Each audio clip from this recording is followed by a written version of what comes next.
I finished the sample and the tests. Have you been back long? I should have come help you, shouldn't I? I was delighted to be of assistance. But now I have to think of my own work. Of course. I hope your investigation is going well. It has changed character. As strange as it might seem, I now am ordered to study some supernatural creatures, vampires. Vampires? Like Dracula? Dracula? Don't you know it? It's a wonderful novel. I'll get it for you.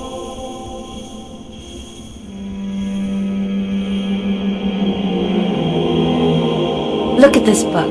It's Dracula by Bram Stoker. Oscar Wilde said it was the most beautiful novel of the century.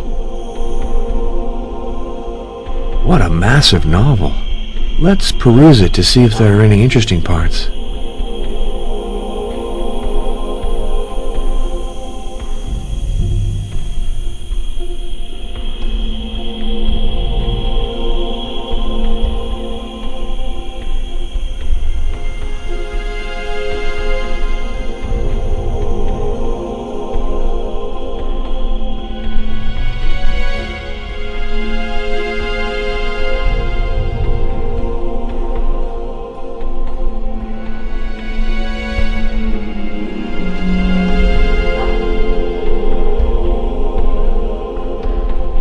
I was captivated by this novel, and you know the strangest thing? The author used Vlad Tepes as his model for the character of Dracula. Vlad Tepes? The voivode? The very same one. The one who used to rule from the Castle of Twilight, whose ruins you must have noticed. Vlad Tepes, nicknamed Dracula. I can guess what comes next. He wants me to call back as soon as possible. You don't really want to, if I'm not mistaken. Professor Kruger is a great scientist. He worked with Martha and now insists on me continuing her research. But I haven't a research scientist's soul. Anyway, it's too much work. Now, isn't that a shame? Oh, please, Father, no sermons. I promise that I'll take it upon myself to finish the analyses he wants from me. I'm afraid not. For me, vampires are romantic fictional characters, not subjects to be studied.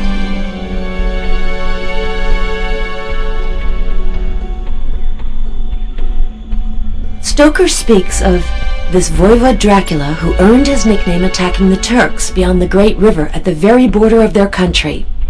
That clearly signifies Vlad Tepes.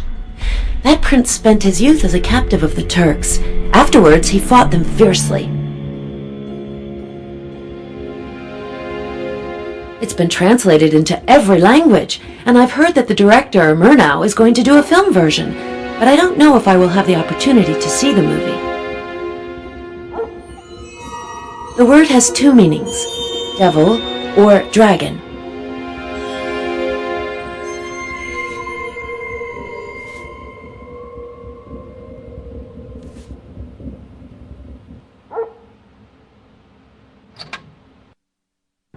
I have to talk with Janos.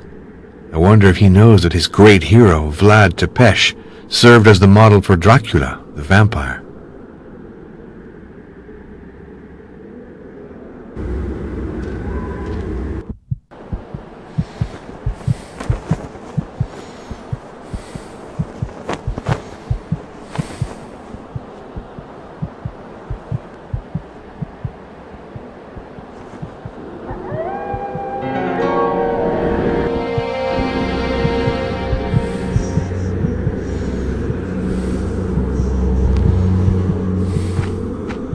Hello, Janos. I have a surprise for you. I've just been ordered to conduct an investigation into vampires. What do you know? Anything can happen. I was talking about the same subject with Stefan Luca, who just arrived at the inn. He's kind of a fanatic, and firmly believes in the existence of vampires. You should question him. You're more useful to me because you're a historian. I have several questions to ask you, particularly about Vlad Tepes.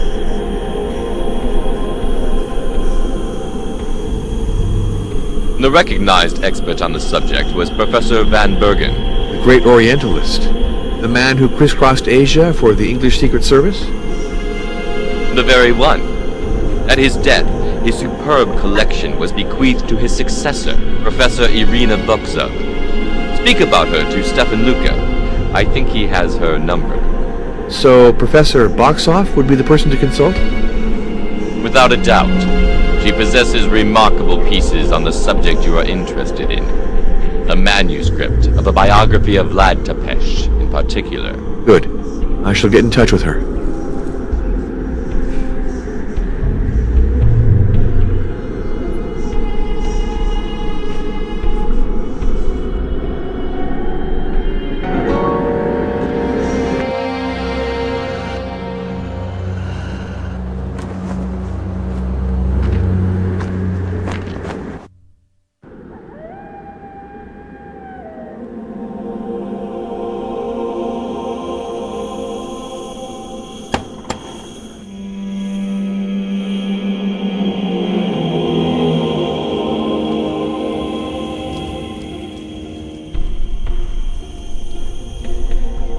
It just so happens that my congregation has ordered me to undertake an inquiry on the vampires.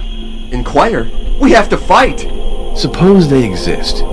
If that's the case, isn't it essential to study them first? Know thy enemy. Ours is wily and difficult to get at, unless we take the path of the dragon. That was Martha's conviction. The path of the dragon? The dragon. The vampire. Dracula. All these names designate our adversary. The path of the dragon leads to his lair. Look at this file that Martha entrusted me with on her return from Turkey. She had established that the path comprised 7 trials. The related documents are sorted in 7 folders. I know that work. It's Raphael's Crucifixion. Yes, photographed by Martha. According to her, this painting has a connection with the first stage on the path of the dragon. Really? The painting has a hidden meaning? Martha thought so. She spoke to me of other versions of the same work of art, slightly modified reproductions she examined in private collections. According to her, to understand the hidden message, the original's not enough. It has to be compared to the copies and the variations noted. Do you have other versions of the painting?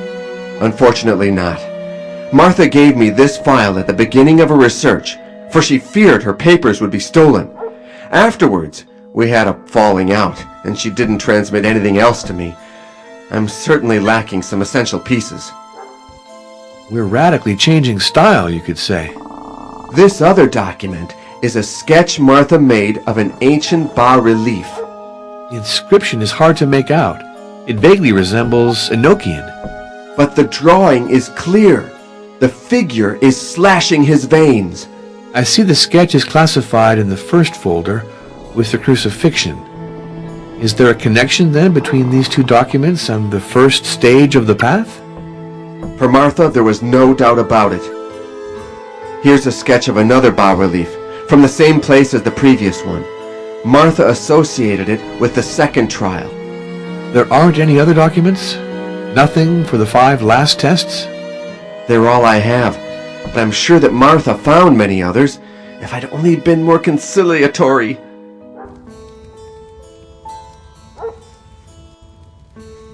Father, we have to follow. I don't think that my...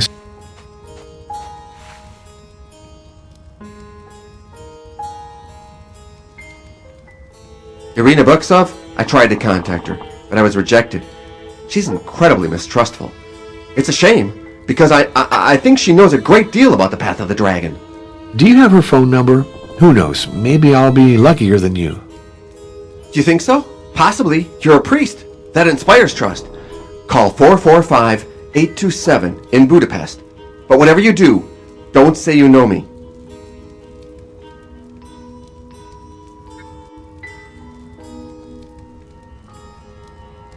She haunted public and private libraries. I know that she frequently visited the Alba Iula Museum. It burned shortly after her death. I have a feeling it wasn't by accident.